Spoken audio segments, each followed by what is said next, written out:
a great solace in knowing that you did all you could for your parents when they needed you. And am I right in thinking that incredibly huge things happen at such a formative age, at any age, but especially that age, did that lead you to sort of pivot and change your career from this sensible choice of being a lawyer into being an adult rights towards? Yeah. I mean, that was always the goal in the back of my head.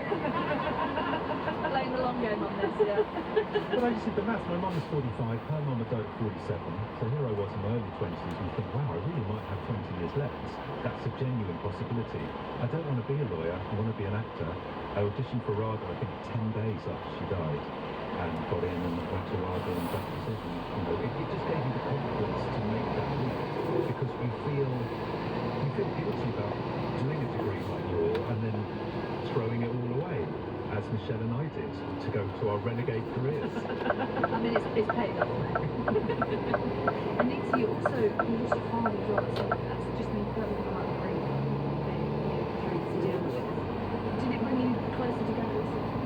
Yes, it did. I mean, we are a close family, and we have a wider Irish family, and we spent a lot of time. You know, he was the same situation with him. It was a 6-month diagnosis and dying.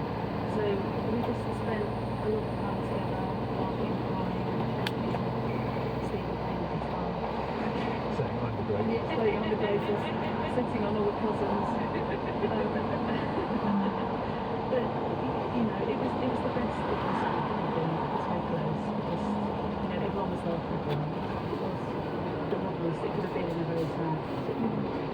Stephen, there is another member of the Mannion siblings who isn't part of the writing team, but apparently they did inspire your first work together. Yes, Lisa told me this horrendous story about, it's somewhere not far from here, she went bungee jumping, and it was a crane up in a field, and as they were going up, the two lads were sort of running it, kept looking at the harness she had around her legs and whispering to each other, and she said, is everything alright? I said, yeah, no, it's fine. And then they turned to each other and whispered, she was like, are you sure it's alright? And they, yeah, it's fine. And then they opened the gate when you're 300 feet up in the air, and you lean forward, so you know, like, so your body's vertical, you just lean until you fall out, and just as she got to the point of no return, one of them shouted, no, wait! And she went, what? And they were just fine. Afterwards they said, well, we just thought we'd make it more exciting for you. If there's one thing in this world that doesn't need to be more exciting, it's a bungee jump. So I always thought that was a fantastic opening. I originally thought make a great film, with someone falling out of a crane and planting straight through the ground, and sort of envelop them like a bowling ball dropped into a vat of jelly. And I have that image in my head, and that's the start of our first book, which is about childhood grief. Escape the Rooms. Some character falls out and disappears again, a portal into another world.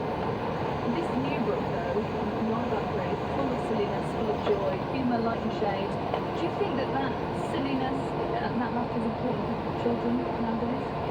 Oh, completely. I think jokes are it's kind of the way you find out who you are and who your friends are. I think what you laugh at or what you both don't find funny is what often leads people together. I think it's why, you know, I'm involved in sort of comedy and comic acting as I've been a lot.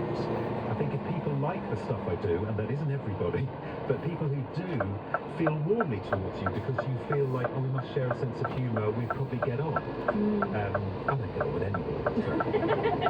But yeah, I think jokes are all the ways that we try and interact with each other.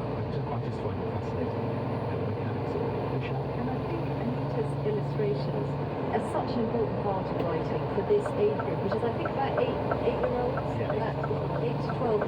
Because if you're an 8-year-old, or actually younger than 8, and children obviously have picture books that they got, and then it can feel like a very big jump. So I think this is a really accessible point into reading for that age group. And I can't help myself. I'm commissioned to do 40 illustrations, but I do about 80. So I keep thinking, oh, we need a little break in the text there, and we need a little picture. no offence, Stephen. No, he says now it's the greatest.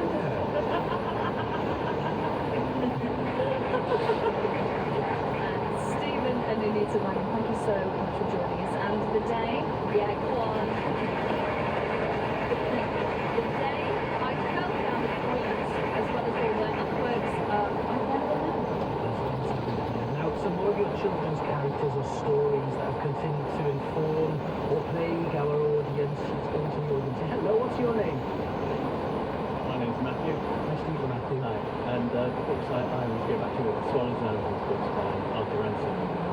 And these were read to me when I was a child. I read them to my children. And when everyone has read them, they're all stuff around children having adventures around the Walker family children who have their favourite swallow and two friends, Ruth and Nancy, who have the favourite Amazon. And the reason I like them is that these are children on their own having real adventures. And the books are full of detail about how they actually set about setting up camp and how they pack the boat. And there's still not very much happens. They just have adventures that children have. It's not like a film where they put in spies and things. It's just great. And I think you might inspire children to go outdoors and have camping boat adventures. Thank you very much for the recommendation. I think we have one more here. Hello, what's your name? Hello, I'm the Garrett. The book that I read to my daughters every year, practically the level 7, is Dakota Boy Flats. I collect them.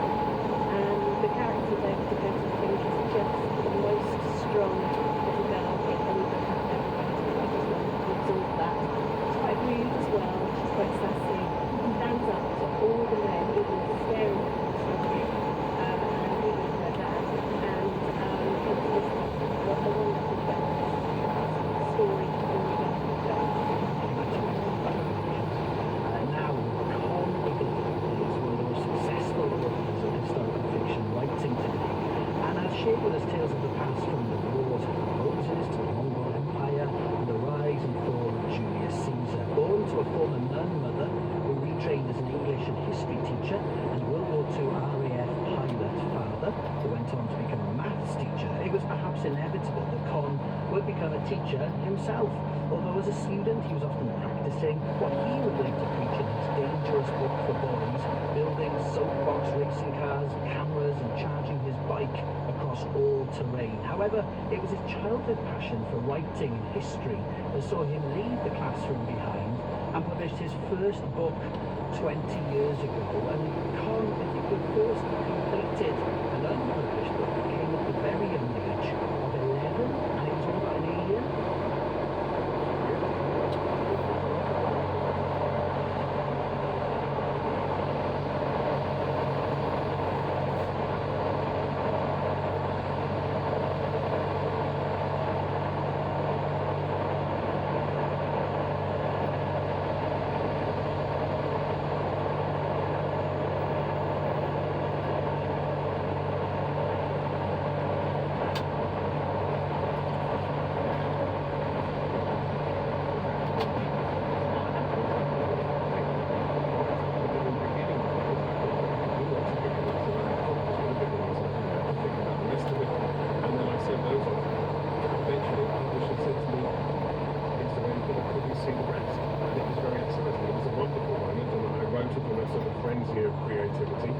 Sent that off, and then they rejected that. So that happened, I think, 3 times over the years, and I was getting a little bit fed up until I found Julius Caesar, and I found Rome really for the first time. I found an extraordinary story. It's a little bit grim for Saturday morning, but it was Octavian throwing the heads of Julius Caesar's assassins at the foot of his statue in Rome, and there were 23 assassins. So I thought, well, the head is the single heaviest part of the human body. You can't, even with a sort of pyramid, you couldn't hold all 23 together. It would have to be, I did say it was a little dark, you'd have to be, you do it in relays or with friends, or like a sort of bring a bottle party, except with the head. So I got into the story like that, and I looked up Julius Caesar and found that everyone knows the Titanic sinks, but nobody knew he was ransomed and held as a prisoner at the age of about 19. And I thought, well, this is a good story, and that's what matters to me, because like Michelle, whenever you go back into history and look, the documents, the stories. It's that's what history is. It's a collection of people's stories. In fact, the dull bits tend to be forgotten. What you're left with is the best parts of the human activities over the last 2,000 years, and that's what I've been doing ever since. Take us back to Little Connacht School. It wasn't a happy time. You didn't enjoy your education at a young age. No, I don't know how this has come up. I was a miserable kid. I mean, this is ridiculous. I was happy with my white mouse. God, I wasn't expecting that at all. I mean, at the age of 14, I went on a cadet corps thing where we had to orienteer 17 miles across, and I deliberately got myself lost. And they had to turn out the real army with dogs and helicopters to find me. And I was taken in by a very lovely couple who gave me a great meal and a hot bubble bath and all sorts of things. And I slept with my commander knife under my pillow in case they turned out to be deviants. I was left alone, and in the morning they drove me to the station and paid for my ticket back to school. And they were lovely people, but the real army searched for me the entire all night, unbeknownst to me. So no, I wasn't a particularly happy child. That could be this morning's thank you. If you're listening, that was the thank you.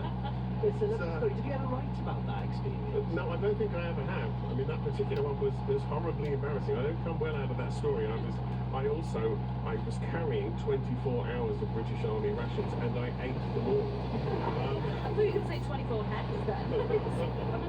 So this is the point. I'm both greedy and lazy in that story. So no, I don't tend to write about it. Tell us about your mother. She sounds like a fascinating woman. Formerly a nun, but you only discovered this soon after her death. Well, I mean, she was always very cagey about it because she joined a convent, a closed convent, aged 14. So her sister joined on the same day. So their father lost 2 daughters on the same day. Her sister was 16, and then she was in that closed order for the next 20 years until 34. So she wasn't even allowed out when her own mother died. She couldn't come home. And for me, that was something. She was always very embarrassed about having left. She left to have children. So of all audiences in the world, I was the one who would have appreciated why she felt she had to do it. And she was an incredibly determined woman. You know, she met my father in a staff room, and that poor man had really no idea what hit him. I will say this on the radio just because he said it. He said he met the oldest virgin in England. And the point is, she well, you know, and it was true. And the point is, he didn't even want children. He had 2 sons of his own. He'd been divorced. He was married and divorced. I don't know if you know this, but a Catholic can't marry a divorcee in church. But my mother wanted to get married in church, so somehow she had his original marriage annulled, as in, yes, taken off the records completely. Which, with 2 sons, there are very few grounds to do it. So I think the Pope was involved, and she was a woman who literally wouldn't stop until she got what she wanted, which makes her a very interesting archetype for me. I grew up with a very, very determined woman. She was also very kind, to the point where sometimes you wouldn't know who was sleeping in the spare room at home. I never knew who was going to be at home when I came home from school, because my mother would go onto a train, and something about her, she had a genuine interest and love of people. So she would meet someone, they would talk to her, and they'd tell her their whole life story, and then she'd say, well, you need a good feed, or you need a rest from your life, come home. And people stayed with us for months and months and years at a time. We also had young women coming from Ireland who were coming over to have a child, and have the child adopted, and that was a fairly regular thing. So my father used to get, he said, admiring looks from the neighbours, because there were always pregnant women coming in and out of the house. But that was the thing, she had a genuine love for people, and possibly because she was a nun, a trust of people. So she was the worst parker of cars I've ever seen in my life. She started learning to drive when she was pregnant with my brother. He was 15 by the time she passed, and she had constant lessons and tests that entire way. When she stopped a car, she literally abandoned it in the middle of the road, and then she would find a young man and say to that young man, here's my keys, could you park the car for me? And I used to say, Mum, please don't do this. Sooner or later someone is going to drive off with the car. But you know, nobody ever did. That trust she had in humanity was always repaid, and that inspires me today. And you'll say that as well because you were in the car. You were perfect this. You're actually a passenger, right? No, well, not always. Oh, not always. Okay. Yeah, fair enough. So how did your mother and father get on? Because your father, almost a polar opposite experience. He was a divorced Protestant former World War II pilot Yes. who retrained as a maths teacher. Yes. How did they get on as a couple? I think he was very, honestly, he was the happiest man. He hadn't expected to survive World War II, so everything was jammed for him to some extent. And he was a little bit traumatized. He had some very bad dreams and bad memories, and he had been brought up. His father was born in 1850, so he had my father when he was 73. And that meant that my dad grew up with a proper Victorian. We've got picked photographs of my dad in shorts and next to a man with big whiskers. And that, but on the other hand, he was a fairly cold Victorian father, and he lost his older brother in an accident at an early age. The mother was traumatized by it, so he grew up with very little affection, and went at 16, forged his birth certificate and went into the RAF. And at that point in World War II, he dropped everything you can drop from a plane. So bombs and propaganda leaflets and a French spy and a lot of Gurkhas, a huge number of Gurkhas. And that was his life, but he didn't expect to survive it, which means that after when I think back on him, he could cook. My mother, because of the convent, could not cook. I thought a kitchen was a place where explosions happened. And eventually, when she gave up on that, he cooked for the rest of my childhood, and then himself in the kitchen with a pint of sherry in him. He was a very happy, genuinely happy man. Tell me about Nero, your new book. Well, we had Mary Beard on the programme recently, and talking about her fascination with the Romans. What is it that draws you and so many other writers to that period of history then, Con? They are good stories first and foremost. I mean, to understand Nero, you've got to know his mother, and Agrippina is the key to how Nero came about. I mean, her father was murdered. Her mother accused the wrong people and was damaged, exiled, died in exile. Her older brothers were murdered. The only older brother who survived was Caligula. So she survived the most dangerous years of Roman history, and that is the story that brings Nero into the world. She was married at the age of 13 to a man called Gnaeus, or Gnaeus Ahenobarbus, and he was 30. And the son she eventually had with him was the product of a violent, tempestuous union. So her life was difficult, to say the very least, and traumatic, and of course she was damaged. And I don't want to get too modern and sort of Freudian about it, but of course she was a spiky, broken, difficult, ruthless woman who was prepared to do anything to put her son on the throne of Rome. But he was 16 when she managed it, just 16. His is a story of a young life. It's a tragedy. I'm not saying he wasn't corrupted by power, I'm not saying he wasn't, he was some sort of saint, but he wasn't as bad as he's been painted, and that's the interesting thing for me. I found it at the British Museum exhibition on Nero, and the interesting thing, as I was walking around that, everyone has an idea of Nero as a tyrant and a monster, but after he died, 3 people turned up claiming to be Nero in the sense of Elvises or Russian princesses, something like that. And crowds gathered every time and cheered and hoped it was him. And then you have the inevitable disappointment as they discovered it wasn't. But he was loved in Rome. And that was the clue, if you like, that there was more to this man than I had understood from Suetonius as in the same place as Caligula and Tiberius. And he was. I mean, he won in the Olympics in Greece a 10-horse chariot race, for example. He won poetry prizes and music prizes. His own music master laid his lyre at Nero's feet as an example of how good and how well he had done. He was a more interesting man than a simple tyrant. This is the beginning of a trilogy, which you've written all 3 books, I believe. Yes, that's very unusual for me. I mean, the whole publishing world and, we're geared up to do sort of 1 book a year, and to write all 3, it usually takes about 8 months for me to write the book, and about 4 months to do the initial research. So it does work out as a year, but this was more like 6 months a book, because I just kept going. I was so in love with the material. I mean, I've been writing since I was 11, but I've been published for 24 years, and this is the best material I've ever found, because the entire story, people know Nero, they know that there was a great fire, and that's literally it. And the story behind that, what actually happened to him, the struggle for power with his mother, what happened with his wife and so on, winning in the Olympics. I mean, it's an extraordinary tale, and yeah, it's been a joy to write, so it just it just came out. I should ask. Shouldn't Con also be writing his family story, given that we Absolutely. had a moment ago on Saturday Live? After 30 books, Con, I think That's- you have to do that as Well, well. one day, I will say, for those of you who ever think about this sort of thing, that before my dad died, he wouldn't let me record him. He was unhappy about being recorded, but he said, what you can do, I'll tell the stories of my RAF period to your mother, and you can sit in a corner out of my eye line and scribble, you can write the notes. And that was important to me too, because if you don't make that record, once they're gone, once the man or the woman is gone, then their memories disappear with them, and it's so desperately important that they don't go. And Michelle, you can attest to this. Yeah, the material. So you've got the material there, Yes. just as I had some material. But even then, there are moments now, you'll know this, where you really want to ask them. I met someone in Ross-on-Wye a couple of days ago, Margaret Eagleton, there you go, and she said, I'm your second cousin once removed. And we had a little conversation about that, and we had a similar in Newport. One of my ancestors was the mayor of Newport. And the point is, I just wanted to speak to my dad and ask him a couple of, and of course he's not here, so you can't. So you must record as much as you can, it's desperately important.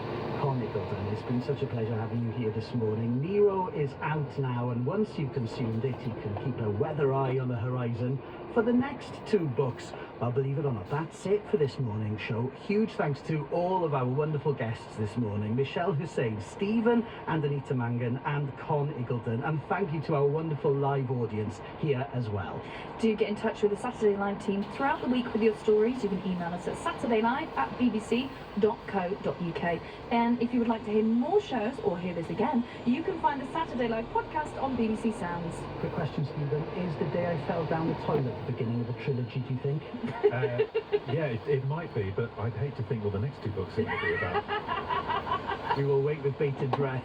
Nikki Beatty and I will be back with you next week when we welcome the designer and broadcaster Patrick Grant and the BBC's security correspondent Frank Gardner to the programme. Until then, from all of us here at the Hay Festival, Goy Lagethi, have a wonderful weekend.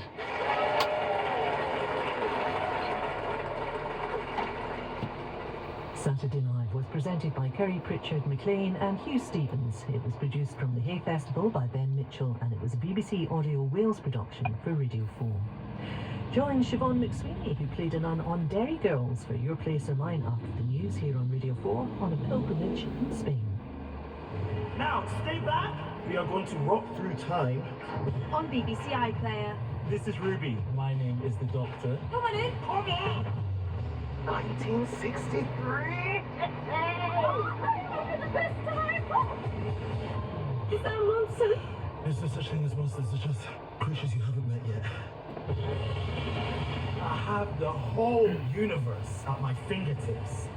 So I'd love it if you came with me. Doctor Who, the brand new season. Watch on BBC iPlayer.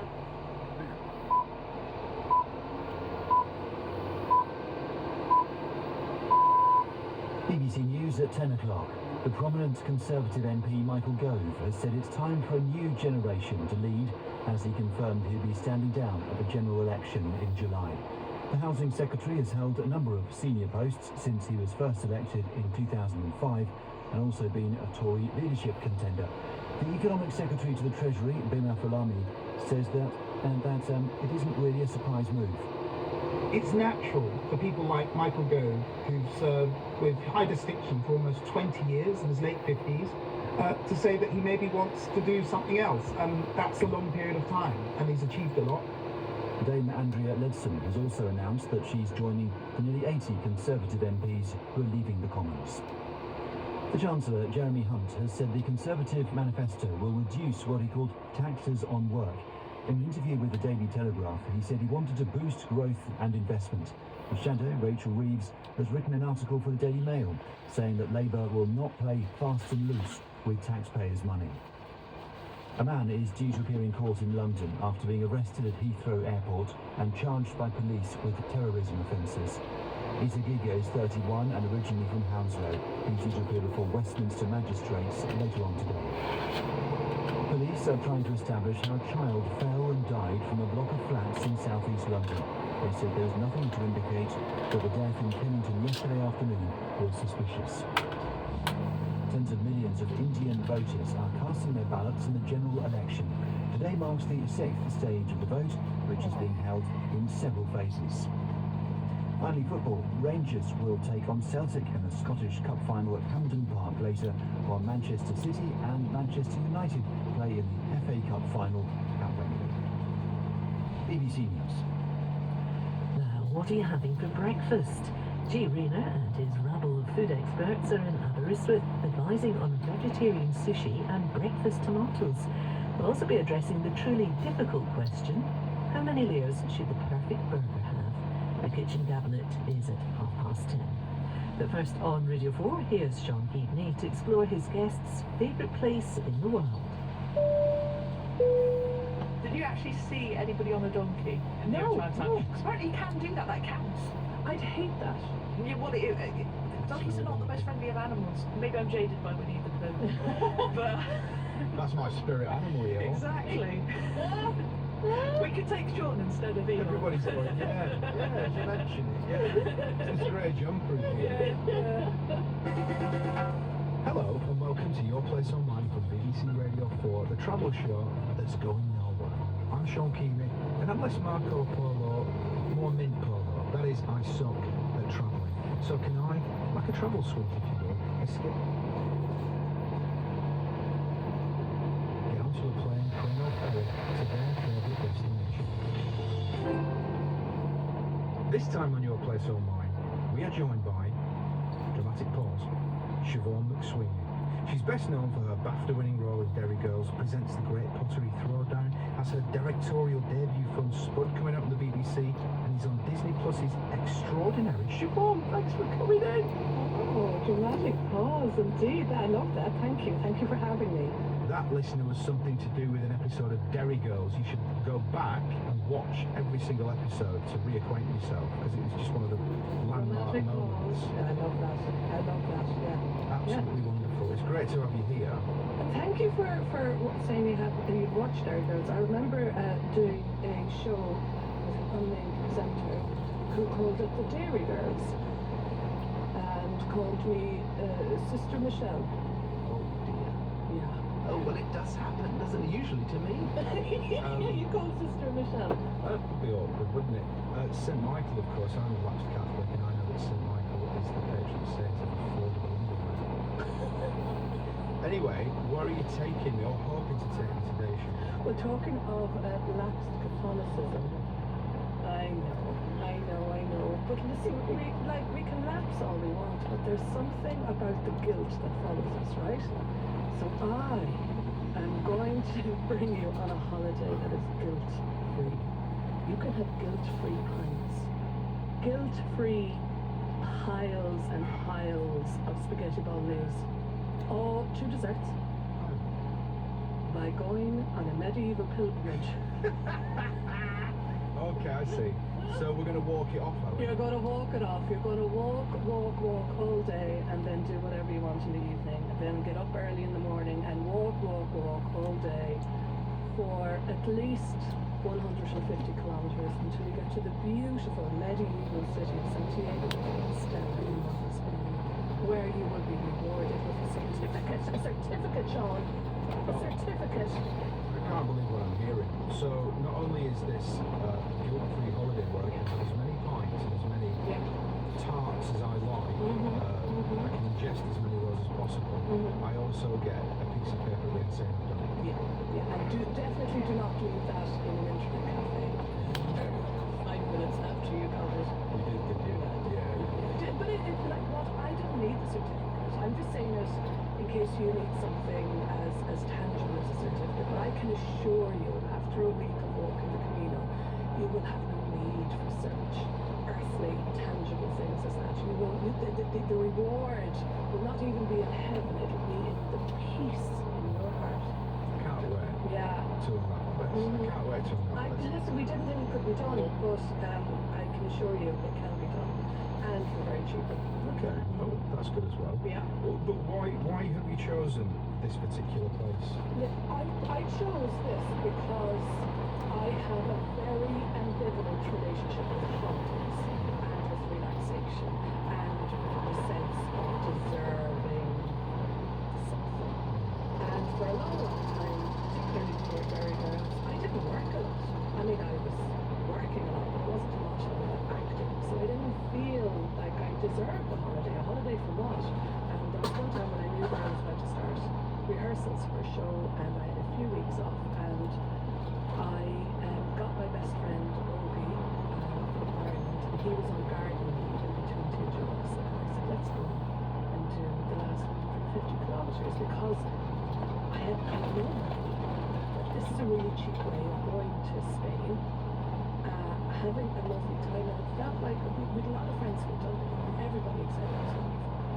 So we chose this route, and I asked, the only reason I asked him to come was because I was scared to go by myself, but I felt that I could justify going if I had to walk 20 k every day.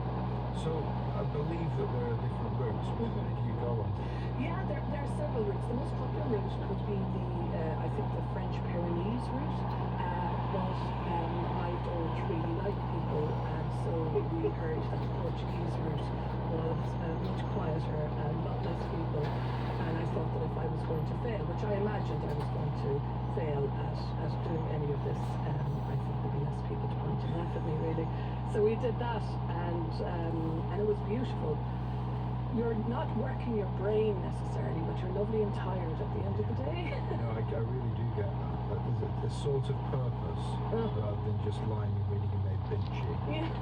Yeah. And your mind is working through, not necessarily doing anything. That sounds good Love to the me. Maeve Binchy drop there. Love a bit of Maeve. Adore Maeve, adore Maeve. I know I'm on holiday when I'm halfway through a Maeve. Well, I can't do this alone. Can I introduce our paragon of propriety, our knowledge font, the one-woman rough guide, comedian, historian, and geographer this morning? Hello. Hello. Top facts. The Camino de Santiago is one of the most famous medieval pilgrimages. Camino literally means path, so it is the path to Santiago. There are many roads. Welcomers or claimers of holidays. While the most popular route is, as you say, 500 miles through France, there are many routes to Santiago de Compostela that range from 40 to 620 miles. The one coming from Portugal is in total 400 miles and takes on average 35 days to complete. Or on foot, or by bike, or by donkey. Millions of people have made the pilgrimage to Santiago since the Middle Ages. To this day, 300,000 people do it every year. Unlike the original pilgrims, who are often sentenced to complete the walk as a punishment, many modern-day pilgrims, not even Christian, atheists suffer for enjoyment's sake. The journey culminates in Santiago de Compostela's incredibly plain cathedral that was consecrated in 1211. The bones of the Apostle St. James are set right there. So how did the body of the first man to be martyred for Christ who was executed in Jerusalem in 44 CE end up in northwest Spain? Right in the top left-hand corner, like the sort of spider's web hanging above Portugal. Compostela means field of stars because after misplacing the body of the saint for some 800 years, they only found him again when a star guided a shepherd to his burial place. And who amongst us hasn't done this? Exactly. I mean, I think we should do this with our car keys, because what they did was they built the cathedral on top of it to honour him. Oh, basically not to misplace him again. Now, obviously, I have to shout out my hometown of Reading, because back when Reading had an abbey, it was claimed that we had St James's hand, which is now exactly. Don't look at me like that, Sean. Yeah, just his hand. That's all you need. It's a saint. That's the important bit. They can bless you with that bit. What did they do? When he died, did they just apportion him up like a big lasagna? They did this. Tupperware. I mean, this is. You take a look. Tupperware for the relics. I mean, it is kind of like that. And the thing is, a bit like if you leave a portion of lasagna long enough, the relics reproduce. This is a thing they actually believe. So, like, splinters would make great splinters of the cross. I You get more and know, more. that's right, yeah, and like loads of figures and loads of, they become more and more, yeah. Grizzly. But the journey with rugged coasts and hilly green countryside, ancient forests and vineyards, medieval bridges, Roman churches, monasteries and holy ruins, plus the wide variety of pilgrims you'll meet, eat, rest and walk with, it might just shake your faith awake. It is, after all, the way, the truth and the blisters. This is making me feel a bit like Bob Dylan must have done in the early 80s. You know, when he rediscovered his And he should have them. He did. Well, that's it. That's one of my sort of thoughts on this, is that obviously amongst many other roles that you've played and many other things that you've done, Sister Michael is a strong flavour in the memory. And you coming from County Cork, I'm guessing that there is some spirituality woven into the DNA. It's the same for me. I'm beginning to think, if I go on a pilgrimage, will my latent spirituality come out? I hope not. I don't think, well, and if it does, just button it back up again. I don't think the world needs Sean Keaveney's spirituality poking out anywhere. And certainly they don't need mine. I mean, I am very aware of the easy connection between the famous nun I play, and then I'm picking a medieval Christian pilgrimage. But let me state for the record, I am atheist, and even if I wasn't, I deplore organised religion, especially the Catholic and all the Christian associations. Right. So now that I've made that clear, it was the most spiritual experience of my life. I'm going to move on in a minute, but I will stick with this for a second, because that's an interesting delineation, isn't it? Because you can, well, let me ask you about, for the atheist, you can still have a spiritual experience, I suppose. But how are we defining that? Well, I suppose it's the sort of humanist aspect of it, isn't it? What I mean is that a sense of peace and connection, and I suppose almost a meditative quality, which is essentially what these pilgrimages were. I mean, they were, ostensibly, I suppose, maybe for penance, but they also gave you time. Time has a different currency when you have to walk all day, because that's all you have to do. And as a result, the noises, the silliness in your brain stops for a little while, and something else takes over. And that something else, in the past, people have called it God. I call it, Deliveroo at 11 o'clock at night. Whatever it is, you are in connection to your landscape and to a communality of earthly delight, maybe, I suppose, because, we were walking through rain. Well, and may I tell you how unfit I was doing it? Like, this wasn't something that I was gladly trotting up hills, and it was very easy for me. It wasn't in the least, and I had a smartphone at the time that, like, I couldn't figure out how to download songs, so I think I had 3 songs in it or something, and 2 of them were like Pixie songs or whatever, and I just put in my like pound shop earphones and just sort of managed to, and it would be the mildest hill. You'd think it was that scene from Rocky, the way I was carrying on. It'd be just like, and this hillock, and well done. There was a turn, and oh my God, I can't believe I did that. I'm a marvel. I am a medical marvel. I haven't died. And it in that corporal way as well, it really sort of, it made me feel that I could do anything if I could do that. It's a perspective, it's a change of perspective, and it's a complete change of viewpoint. Good God, it's going to be quite hard to say no to this so far. Oh, really? I'm having a few issues here. A sense of the place. Well, of course, it depends on where you start. And where we started, we got a cheap flight to Porto, and we stayed a night in Porto, where we were to get up early to get a train that would bring us to the Portuguese-Spanish border in a place not called Valencia, but that I will continue to call Valencia. I think it's called Valença. Apologies. It's a derivation of that. Comrades, yes. So where we started was in this, I can't remember the names of places. Oh, nobody's in it. Like, places have names and things happen in these places. But it was beautiful. We'd go over these bridges and old medieval monasteries, and you'd stay in these hostels for a couple of euros a night.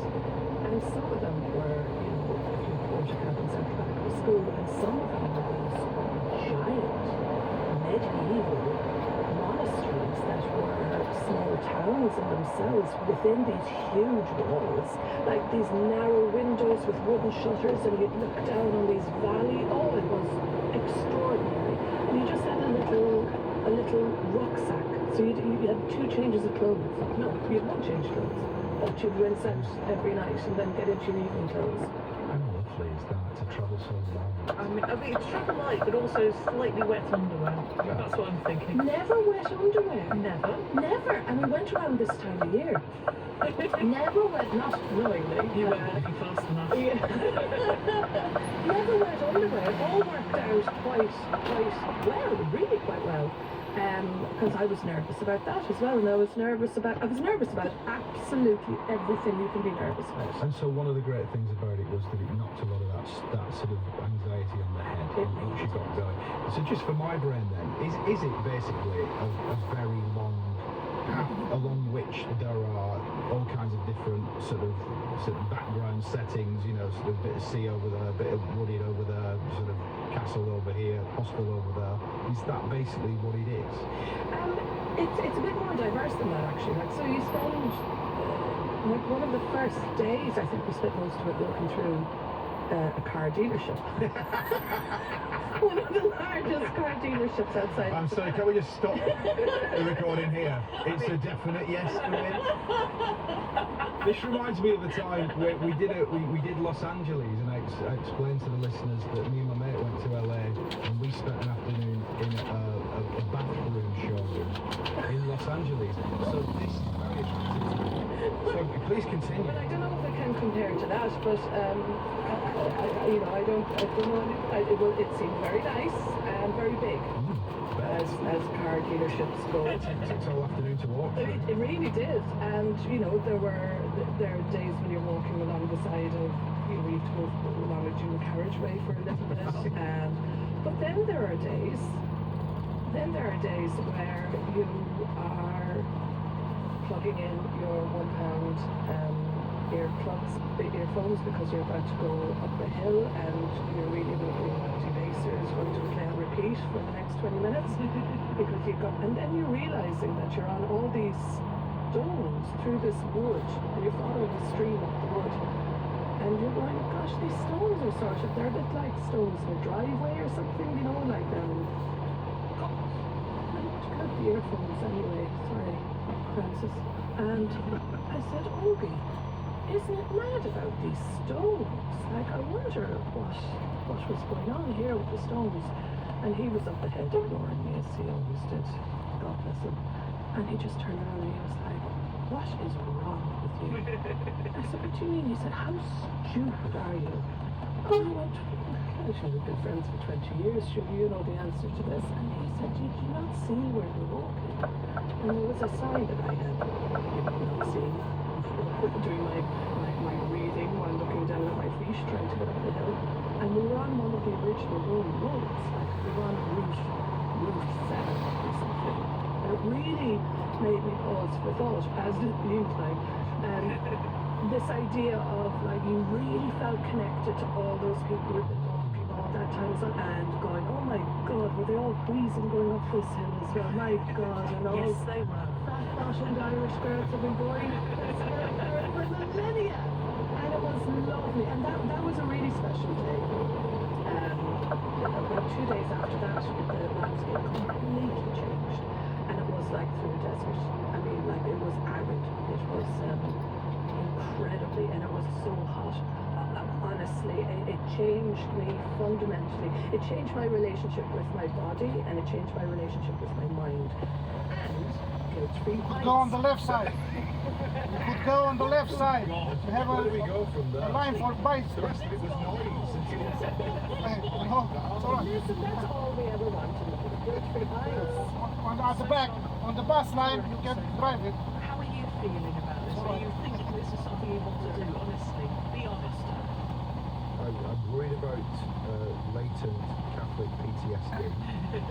Having been on a Lourdes pilgrimage twice myself, right? I was there in a help mode with some of the students.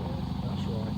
It was actually mostly a very fun experience, but there are bits that will always haunt me, and that's a concern. Well, the beds, but a lot of the other things that you're talking about.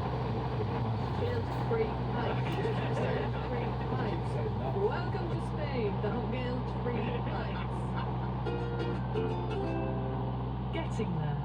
So if you want to replicate Vaughan's route, basically you've got to get to the city of Porto, then you've got to drive an hour and a half to Tuion do Valencia like you did. You could fly direct to Vigo in Spain, or get the train to it from London, which takes about 8.5 hours. I have a question for Siobhan. Did you actually see anybody on a donkey in your No, entire time? no. Because apparently you can do that. That counts. I'd hate that. Yeah, well, donkeys are not the most friendly of animals. Because maybe I'm jaded by Winnie the Pooh, but That's my spirit animal, yeah. exactly. We could take Sean instead of Ian. Everybody's going, yeah, as you mentioned it, yeah. It's a great jumper. It's all that time spent on the Blackpool beach. But so not many people do the pilgrimage. What we find a lot of people doing is that you can get tours where you bring a normal amount of luggage, and then they will bring your luggage from the B&B that you're staying in to the next one. And I would not recommend that. I understand why people do it, particularly if they don't have an Ogie with them, but like part of it was the sort of rinsing out of the socks you've been wearing all day. It's about aestheticism. Yes, It's the monk-like experience. It is, and it isn't sort of like, oh my god, we spent a whole day walking to a car dealership. I feel closer to our collective humanity more than any other point. Oh look, there's James with my luggage. That's not, no. It's the feral aspect, the surviving aspect of it, the basics. It's really gratifying. And how much do you need? And I need a lot. It's not. It's a transformative, existential experience. Is what's on sale here. Which I'm existential as anything, mate. Yeah. I'm excited to look like Brian Conley. I'm telling you now. Yeah, I'm always thinking about something. Right now, thinking about it. 3 pints. Give 3 pints. Weather and climate. When's the best time you think to go? Well, when most people go is August, which I'm absolutely shocked by. That's when the cathedral gets the most pilgrims arrival. Really? It's too hot then? Yeah, way too hot, but I think that's part of it. Yeah. All a bit of push. Yeah, it's a bit more, it's a bit harder. It's probably the hardest one to do it, but there are more people which can go to you. And also, remember you're travelling in one direction largely. Yes. So one side of your face is going north. You know. I have to walk backwards for half the time to leave in town. Is this all part of your pilgrimage? That's why you end up with Very Harvey backwards. Really can't. I mean, and you can go every time of the year. I mean, September seems to be the nicest month to walk there, because it's not too hot, not too cold. In the winter it can snow. Yeah. And Especially if you're going the Pyrenees way. I mean, that's when that's sniffy. Yeah. Hazards. You weren't attacked by mountain bears or Oh, there was snakes that. or... Yeah, there was. Well, there was the night I was attacked by the mountain bears and no other bears. club nights. There's no bears. There are boars. There are wild boars. But exactly, they don't tend to attack you unless you're like in. Oh, I didn't even see any. And like they say, it'll only be half of you that get some going north. So before I go, I'm going to get a spray tan on that on whatever the other side of me is. And It's a bit like, even out. yeah, okay. I'd be like Ross and Friends, I'd probably do it on the wrong side. There are a few restaurants and bars along the way, but public loo are not that common. So you've got to take your own loo roll, and you have to use a plastic bag. Could you, I mean, is this something you... Oh, you naughty thing. Well, at least you didn't leave it in a tree. I've forgotten about that until now. It was only once because your system gets into a rhythm. I did that. I can't go back. You're good at it. I think it might have grown. I think God knows Like an ancient relic. It's actually now in the cathedral in Reading. Beside the hand. There's a cafe next to it. Well, I mean, that's if anything's going to deter me. I don't think it's going to be that. And I'm not sure if it's a false memory planted there by big by big poo bag instinct. They're notorious for that. aren't they? Decision time. So Sean, are you going to take a little flight down to Porto and then keep on the same path, trying not to talk to anybody. And when you stop in a grand monastery with shuttered doors in your own monk's cell, trying to find yourself, and where will you find yourself? Will it be a car dealership? Will it be a Roman road through the woods? Will it be the arid desert? What are you thinking? Maybe you'll stop thinking altogether and return to your most primal, basic flow state where you will find maybe the face of God, maybe just a custard tart. You know, you're going to find peace in your heart, you're going to find holes in your socks where you're washing them in a basin. It's going to be the ultimate quest to get to a cathedral you don't really care about, a saint who might not be actually there, or you might just head back to civilization and think, what luxury shall I spend my money on? Oh my gosh, I want to go! I want to go! That was excellent, wasn't it? That was wonderful! There's a lot to cogitate there. But it's quite hard to pick faults, really. Tarts, old churches, guilt-free beer. I mean, you're making it sound like a medieval monk. Tarts, old churches, and guilt-free beer. This is not friar talk. Oh, good people should follow me, shouldn't they? I know what people like. But, you know, even the sort of potential heavy Catholic PTSD that I might suffer whilst I'm out there, you know, is a concern. Taking my poo bags out there into the woods. But when you start to unravel this whole situation, the idea of amongst other things, walking one minute through a wood, the next minute through a car dealership, that's incredibly intriguing to me. Guilt-free pints. But also it's transformative. This idea that I might actually get some moments of pure clarity, some moments of time in my life where I can actually genuinely sort of reflect on the nature and the meaning of my existence. That's hard to turn back on. I don't care what people say. I don't care what the mandarins of the BBC say. You're always saying yes, you're too biddable. I don't care. I'm going. I'm doing it, Siobhan. I'm going.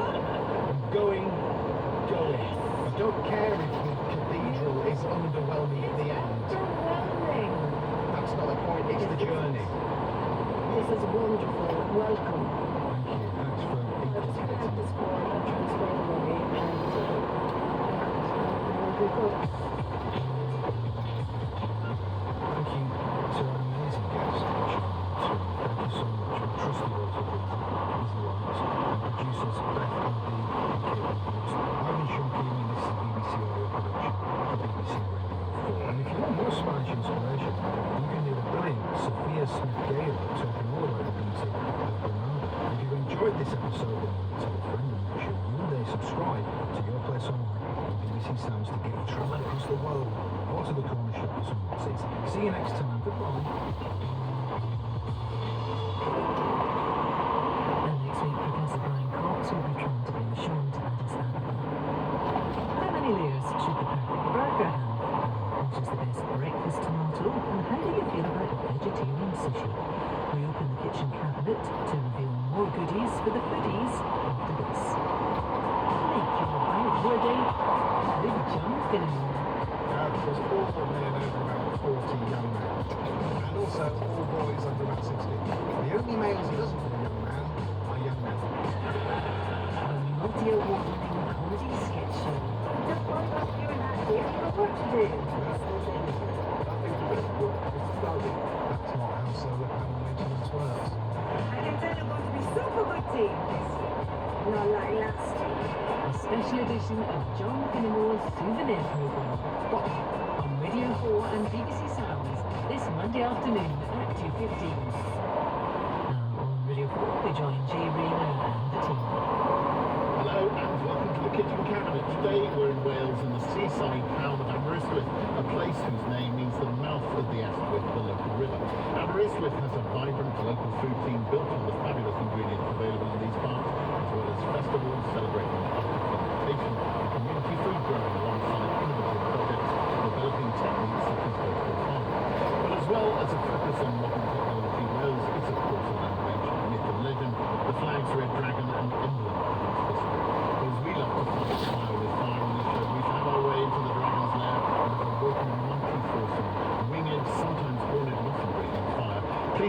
A giant of the Welsh food scene, Richard Gray, forged in the heat of the microwave, Tim Anderson, never far from her barbecue, Melissa Thompson, and someone with a feel for pyrotechnics, though never too confused, our materials expert. Ladies and gentlemen, your TKC panel! Talking temperatures, it's been announced that Welsh scientists are soon to join the search for life on Mars, a planet with wildly varying weather extremes. Apparently, if you were to stand on the surface of Mars at the equator, specifically at noon, there are details here, it would feel like spring at your feet and winter at your head. So, panel, I want you to tell me about your favourite dishes that combine hot and cold elements. Actually, I would say baked Alaska. I remember celebrating a big birthday. I was lucky enough to be treated to go to Tour d'Argent in Paris. The dessert was a baked Alaska, which was wheeled to our table, and there ensued some pyrotechnics. Some kind of alcohol was ignited and poured over, and the flames just shot so high. I've never seen anything like it. And he got the Americans next door to us. He said, "You girls show me how to have fun." So, and we did, and it was absolutely delicious. that is a perfect definition of hot and cold. Yeah. Tim, what can you suggest? Ed Kimber, you guys know Ed Kimber? Ed Kimber, great baker, bake-off winner. He's got this recipe, which he calls an emergency cookie recipe, which is a recipe for a single cookie. But the problem is, it's not really, for me, an emergency cookie recipe because you still have to bake it in an oven and it takes, 12 to 15 minutes. By the time the cookie's ready, you could have walked to the shop and bought your cookies and come back. So I tried a version of it in the microwave, and it really is incredible. You can make a cookie from scratch in about 5 minutes. That's including all the weighing, all the mixing. The problem is, it comes out absolutely rocket hot from the microwave. And if it really is an emergency, you can't wait for it to cool down. But you can add ice cream to it, and that is the perfect way to temper that incredibly hot microwave cookie. It's delicious. And to fulfill the brief of hot and cold, I like what you did there. Yes. Melissa Thompson. So I'm a big fan of a jacket potato, and my ideal jacket potato is one that's been done in the oven, not the microwave. And then baked beans. The baked beans need to be boiling hot so the cheese melts. And then I love it with really fridge cold coleslaw. It can always act as a buffer on the roof of your mouth and protect the roof of your mouth from inevitable blistering, as long as it's cold enough. And for me, that is just perfection. But what I love is the detail with which you consider that. A lot of experience. Talking and considering detail, a materials expert, Zoe Larson, hot and cold. Something I like to do if I'm at a pizza place and you know that they're going to have really good mozzarella at the back, like proper butter and balls of mozzarella, is to have essentially a margherita, but say without the cheese, and I'd like the cheese on afterwards. So you have the hot pizza and then the cold cheese, and it's delicious, but it also generates a tiny sort of self-saucing thing that goes on, where you get a little bit of the mozzarella juices, that sort of salty grindness. Pizzerias of the UK do pay attention. Let's take our first question from Clive Evans from Triada Bay. I enjoy tinned plum tomatoes with breakfast occasionally. It reminds me of my RAF days. Mostly though, I halve and grill a whole fresh tomato with a little cayenne pepper on top to accompany my black pudding or my kipper or my 2 poached eggs. What is the kitchen cabinet's favourite way of preparing tomatoes for breakfast? Now, first of all, I've got to say, Clive, I admire your commitment to breakfast because it does sound like you're doing it properly, so that's good. Angela. So I would take a big non-stick pan and make a breakfast frittata, and that would start with slicing a nice ripe tomato. Has to be ripe. We don't want any red cucumbers. So a ripe tomato, thickly sliced, and then slowly cooked in butter till it caramelizes on the bottom, and then you whip up your eggs, season them well, pour it over the top, and then you flip it out, and it's just glorious. Melissa. So, Clive, as a fellow lover of tomatoes, I think, trust me, you're going to like this. So you get your whole tomatoes, and then on the reverse of it, cut a cross into it, drizzle with some balsamic vinegar, and then some black pepper, a bit of salt, and maybe like a few little thyme leaves, and do that at the beginning of the breakfast, get them in the oven, and just the combination of those things, like the balsamic kind of goes a bit kind of like caramelized kind of like in the pan, and then the tomatoes are kind of giving up their juices as well. And just because you've given it a head start with that slick, kind of just they get really like just juicy and delicious, and they cook quite easily. It works with all tomatoes, but because I also love tinned tomatoes, there's something kind of reminiscent about a tinned tomato in this because of all the juice, right? Yeah. Have I mentioned juice? Yes, you mentioned it. Zoe. I think I've got a fear of like an undercooked breakfast tomorrow. Oh, yeah. You know, we've all been there and it's almost cold. You know, it's just been shown a pan or something. That's so unsatisfying that I like to roast a whole tray of tomatoes to then use in other things. So actually, hopefully I'd have some in the fridge cold from the night before or something. And then they're all soft and ready and you just can quickly eat them through. Tim Anderson, so you sort of you're nodding your head, kind of, no, that's an idea. What have you got for us? First of all, tin tomatoes are a lovely gift from the Italians that we have to have great tomatoes year round because, you know, most of the time, 99% of the time, the tomatoes here are just not very good. But the tinned ones, they're tasty, they're sweet, full of umami, they've been peeled for us. They're fantastic, and they've been cooked for us. They've been cooked to perfection. So tin is the way to go. As for how to prepare them, you don't need to do much to them. I like to warm them through in the bacon drippings. Just a little bit, and then you end up with the juice from the tin, right? Use that, have yourself a Bloody Mary. Yes. Tin tomatoes all the way for breakfast. Clive, is that giving you some ideas? Definitely the Bloody Mary. Welcome to the kitchen cabinet. Let's take our next question from Flora Stanbridge from Newtown. Hi, I'm just looking for some suggestions really for vegetarian things that can go in sushi. Well, as it happens, we have on this panel the man who wrote the book, Tim Anderson. Have you got any ideas? Yeah, so the classic thing to have in sushi, vegetarian or vegan sushi in Japan, pickles. My favorite is umeboshi. These are very, very intensely flavored, salty, sour pickled plums. And then I would also say bust out the fryer, because there's a lot of delicious fried items you can get into sushi, one of which is aubergine. And while the fryer's out, while the oil's hot, I'd say take a little bit of tofu, cut it into batons, wrap each piece in a little bit of nori, then batter that with tempura batter and fry it. And it does a really good kind of impression of sort of fried whitefish or prawn tempura that you can put in a sushi roll. The hilarious thing when this was being discussed was whether Tim Anderson would leave anything else on the floor for anyone else. And he has. So, Angela, your turn. Well, I love shrimps, so I would use a no shrimps, the very long ones, the very thin with a bit of capsule on top. Just make a nice light batter with egg, flour and seasoning. Dip and deep fry them and then roll them in the seasoned rice and then finish with some toasted sesame seeds and something delicious to dip them into. That's what I would do. Melissa, avocado. I've had it on tacos where it's been breadcrumbs and fried, which at first when I heard about it, I thought that sounded quite weird.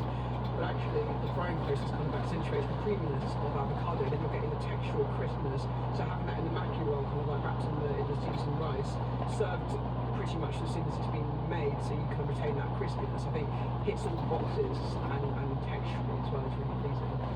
So your turn. I was thinking about what might provide crunch, and I do enjoy nuts, and I was thinking about could it be an almost Romanesco sauce inspired, take the jarred red pepper, lay some almonds down the middle, roll that up, and then maybe a little kimchi around it to add some spice, kind of Spanish meets Japanese combo. Flora, has that just broadened your horizons? It definitely has. I'd never considered actually frying stuff. It sounds silly, but I'm actually looking forward to making it. Always consider frying. Always consider frying. Everything's always consider frying.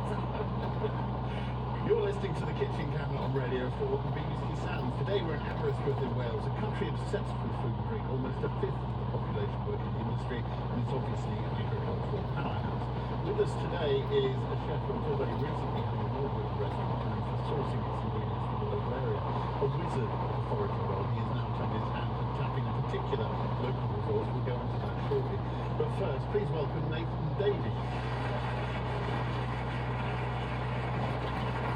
So Nathan, the area is famous for its local ingredients. This part of the land in particular is my favourite for a few reasons. We've got beautiful rolling hills that go straight into the sea and estuaries. So we've got an abundance of wildlife both on the seashore, we've got amazing shellfish, we've got fantastic lamb on the hill, which is amazing. So that's why I love it. I know you forage for quite a lot of stuff. There are rules to how you approach this, aren't there? We should get these down Yes. first. So of course you need permission from where you are. You need to know what you're doing. And if you're not sure, just leave it well and truly alone. Angela, rumour has it you love a wriggle around in the bushes. I do. I love it. It's part of being outdoors. It's part of exploring rural Wales, and it's just so diverse, as Nathan says. And what I love if I'm at the beach, a certain time of year. I mean, you can get a samphire all year round now, but it was a time, you know, that it had a season, and it's amazing. Lava bread is another thing if you go further down south. Picking that, I mean, it's a bit of an arduous task. You've got to wash it several times, put it on a full spin as well, and then just cook it really simply, and it's absolutely delicious. Now, one of the local resources here in Aberystwyth is Sticky Sweet and presents in varying shades of brown. Nathan, what am I talking about? I hope you're talking about birch syrup. Yeah, I am talking about birch syrup. So tell me, what is birch syrup? So birch syrup is basically the sap from a birch tree at a particular time of year, gathered and then reduced down in a big pan, very, very similar to the way that the Canadians would process maple. So you brought two examples of birch syrup, which the panel are going to try. Tell us what you brought with you. So this is some from this year, so this is a 24 batch, and then also the one from a previous year. So what I wanted to do is just show you how different they are. This year's is very much more treacle, and then the one from the previous year is much more fruity, a little bit more acidic, a bit more red curranty, slightly more jam. Melissa, how does it taste? Incredible. The difference between the two is really astounding. The 2023 one, I'm getting slight medicinal notes from it at first, and then it goes into molasses, whereas the other one for me is like pure molasses. It's really interesting. Yeah. Let's take a question on this subject from Lorraine Young from Bow Street. Hello, I happen to have a bottle of birch syrup in my fridge, and I've used it for drizzling over whitefish, but I wondered if you could suggest any more interesting ways I could use it.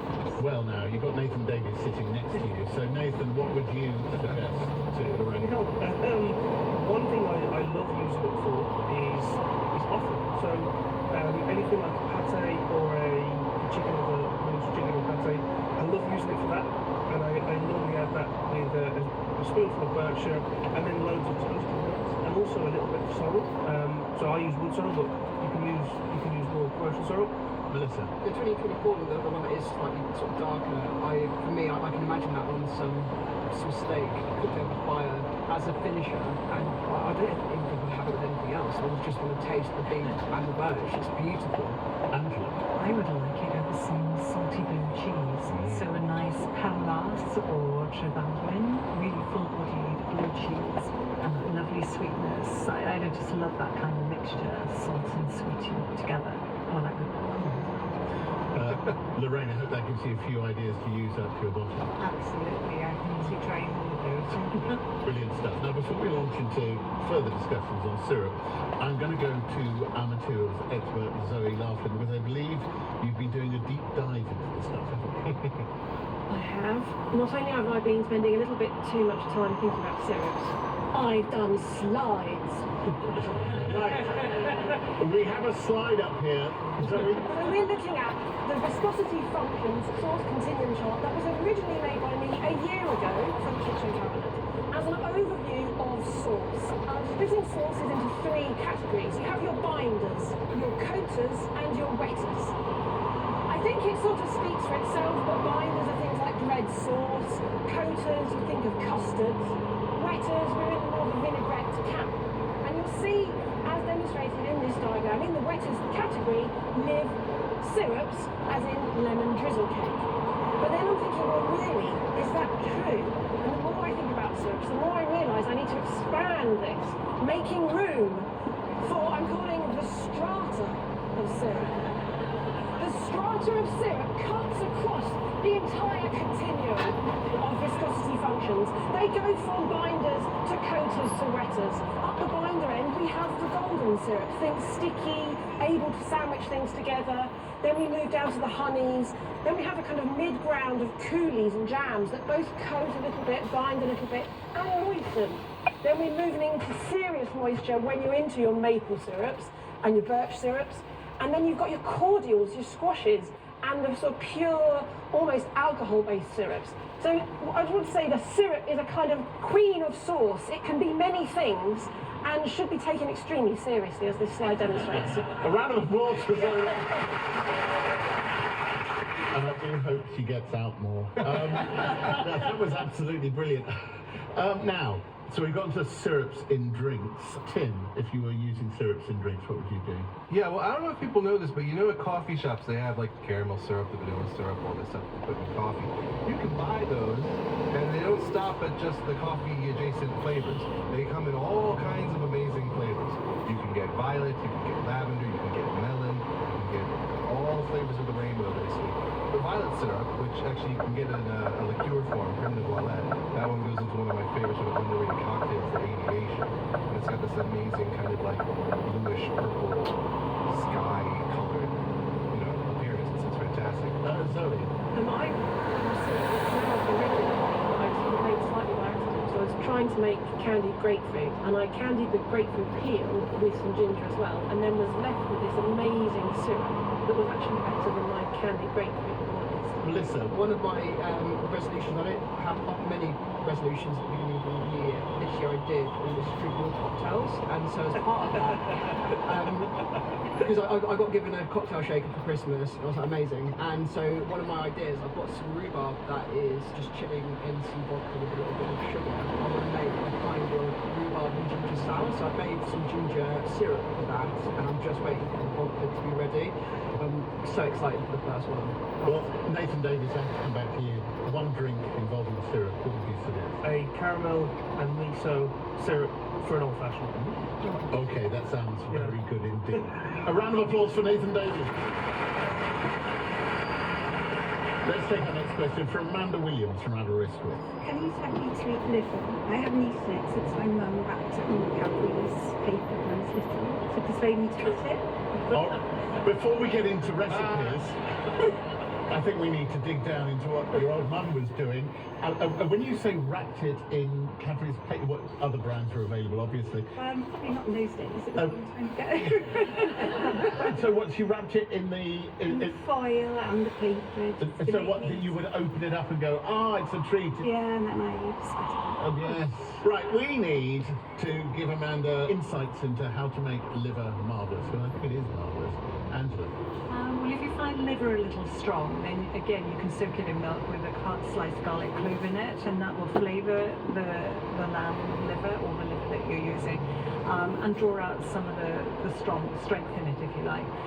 Pat it dry, season it lightly, a little bit of flour, melt some butter, and just pan fry it, just simply until it just firms up, and take it off the heat in time. Don't overcook it. Let it rest in the pan and just eat it with a great big load of mashed potato and some gravy, of course, from it. Tim. So the nation's finest high street food chain menu item are peri-peri chicken livers from a particular peri-peri chicken chain. They're so good. They're so good. I'm not a huge fan of liver, but I like spicy food, and the two go very well together. The spice kind of takes the edge off the richness of the livers, and I have it on good authority that they're easy to recreate at home. Melt some butter in a pan, chuck in your livers, let them cook through, then add boatloads of peri-peri sauce, homemade or shop bought, doesn't really matter.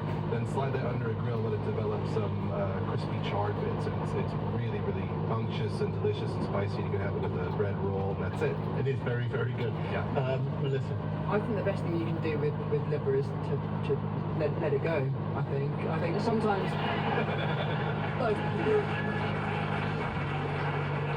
Try those things, Amanda, or just never eat it again. You're listening to The Kitchen Cabinet. Today we're in Aberystwyth, which in common with so many other parts of the UK has felt the influence of other cultures on its food landscape. Here, that's courtesy of a number of families fleeing the conflict in Syria who have settled in the area, and in particular 3 women who have been serving the food from their home to enthusiastic diners across the area as part of their Syrian dinner project. One of those involved is Latifa Najjar, and she joins me now. Hello, Latifa. Hello. Latifa, tell us about your project. We started the Syrian dinner project in 2019 with different parts of Syria women. We stayed me and Rula and my mom Kitan. How would you describe the food of Syria to anyone who hasn't tried it? We have more options, vegetarian and non-vegetarian as well.